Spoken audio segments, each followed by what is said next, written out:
The Las Vegas Aces didn't beat the Indiana Fever in that playoff series. The referees did.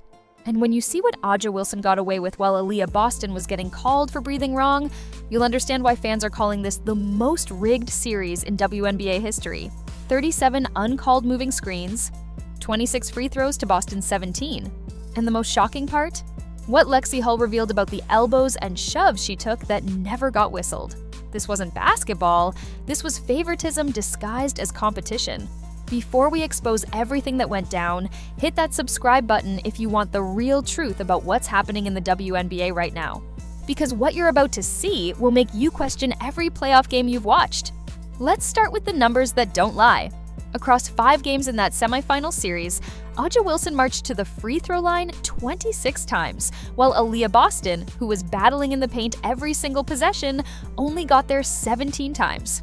And here's where it gets suspicious. Nearly half of Boston's free throws came in one game when the Aces were intentionally fouling to stop the clock. Take those away and the disparity becomes absolutely ridiculous. But that's just the beginning of this scandal. Game 1 and 2 were when the fix became obvious. Aliyah Boston, the Fever's star center and one of the best post players in the league, didn't shoot a single free throw in either game. Not one. 0. Meanwhile, Wilson was getting calls on phantom contact, barely being touched, and somehow drawing fouls. Boston was getting hammered in the paint, absorbing contact on every drive, and the refs acted like they were watching a different game. 2 straight playoff games without a single free throw for a dominant post player? That's not bad luck. That's orchestration. Christie Sides, the Fever's coach, tried to stay professional, but you could hear the frustration bleeding through her words. She talked about how it's hard to find any rhythm when there's a foul called every 10 seconds. She mentioned how they couldn't get up and down the floor when the other team was constantly at the free throw line. And then she dropped the bomb that everyone was thinking. She said Aliyah Boston is the worst officiated post player in the entire league. The worst. A coach doesn't say that unless something is seriously wrong. What happened next would shock even the most casual basketball fan. The moving screens that A'ja Wilson was setting became so blatant that multiple analysts reviewing the tape counted 37 instances where she clearly violated the rules and didn't get called once. 37 times she shuffled her feet, stuck out her hips, threw shoulders into defenders to free up her teammates. And every single time, the refs looked the other way. Meanwhile, Boston would set a textbook screen with her feet planted like concrete and somehow get called for a moving violation. But that wasn't the whole story. The physical abuse that Lexi Hull took while trying to guard Wilson was borderline assault. Elbows to the ribs, shoves off the ball, hip checks that sent her flying. And ESPN had the audacity to call these highlights when they were really just uncalled fouls. There was one play where Wilson literally jumped, both feet leaving the ground on a screen, and landed again before Hull could get around her. That's not just illegal. That's basketball 101 stuff that gets called in middle school games. But not when it's A'ja Wilson, apparently. The double standards became even more obvious when you looked at the foul totals. Boston ended up with 19 fouls across the series, while Wilson only had 14. Think about that for a second. Boston was the one actually playing defense, guarding Wilson directly on almost every possession, staying vertical, contesting shots without fouling. Wilson was often switched onto smaller guards to conserve energy, rarely having to battle Boston one-on-one in the post. Yet, somehow Boston accumulated more fouls. Make it make sense. What really exposed the conspiracy was what happened in the clutch moments of Game 5. This is where the refs stopped hiding their agenda and just blatantly influenced the outcome. In the third quarter, with the Fever only down 4 points and building momentum, Boston set a perfect screen at the top of the key.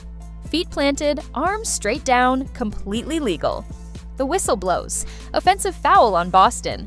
The replay showed absolutely nothing wrong with the screen, but the damage was done.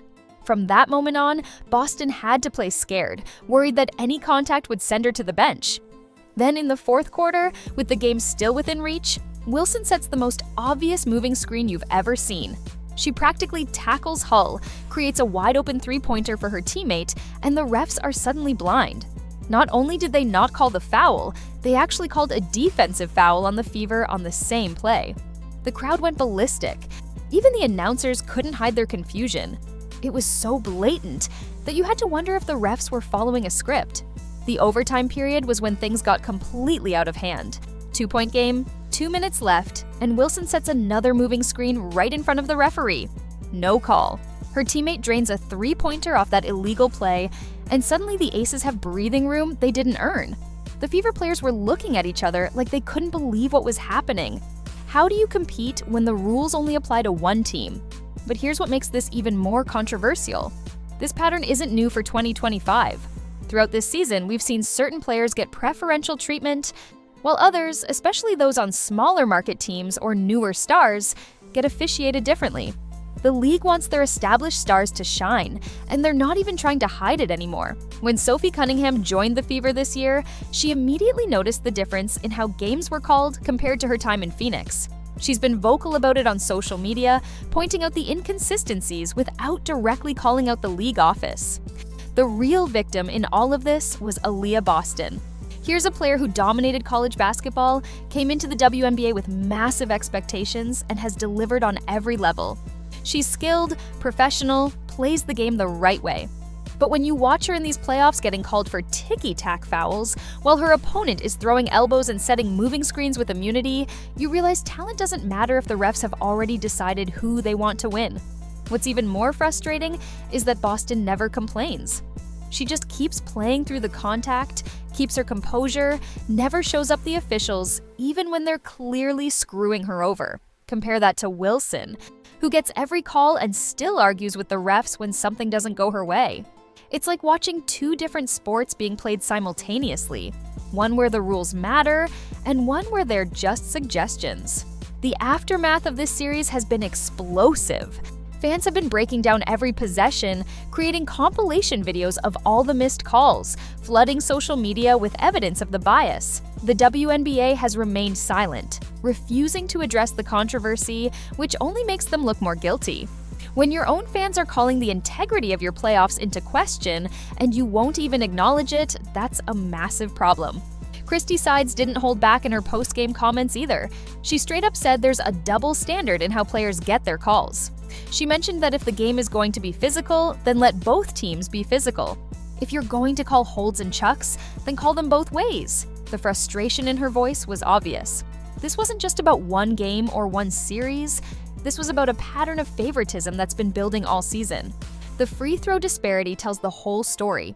When one player gets 26 attempts and another gets 17, with nearly half coming from intentional fouls, that's not a difference in playing styles. That's selective enforcement. When a dominant post player goes 2 full playoff games without a single free throw while her opponent is getting calls on minimal contact, that's not random. That's protection. And let's talk about those 37 uncalled moving screens for a second. That's not just a few missed calls.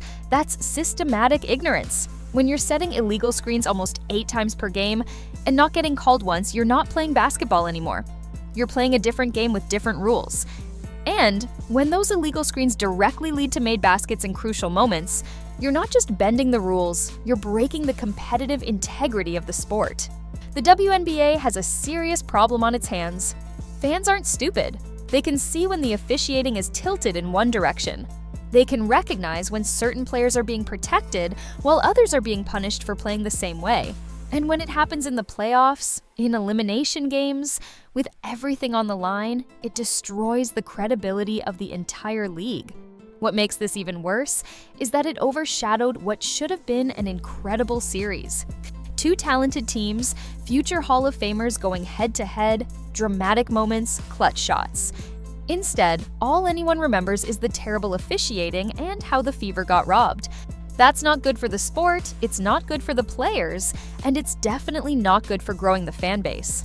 The question now is what happens next? Will the league address this controversy or continue to ignore it? Will officials be held accountable for such blatant bias? Will there be any changes to ensure fair officiating in future playoffs? Based on the WNBA's track record, don't hold your breath. They've shown time and time again that protecting certain narratives is more important than competitive fairness.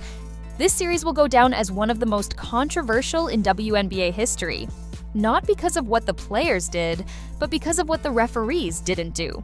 When officiating becomes the story instead of the actual game, you've failed as a league.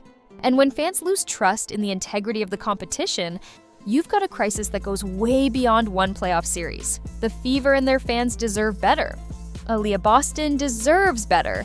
The game of basketball deserves better. But until the WNBA acknowledges this problem and takes real steps to fix it, we're going to keep seeing the same biased officiating that turns competitive games into predetermined outcomes. And that's not basketball, that's theater. If you're as frustrated as we are about this officiating scandal, drop a comment below and let us know what you think should be done. Should the league review this series? Should there be accountability for the refs? And don't forget to subscribe for more real talk about what's actually happening in the WNBA, because we're not afraid to expose the truth even when everyone else stays silent.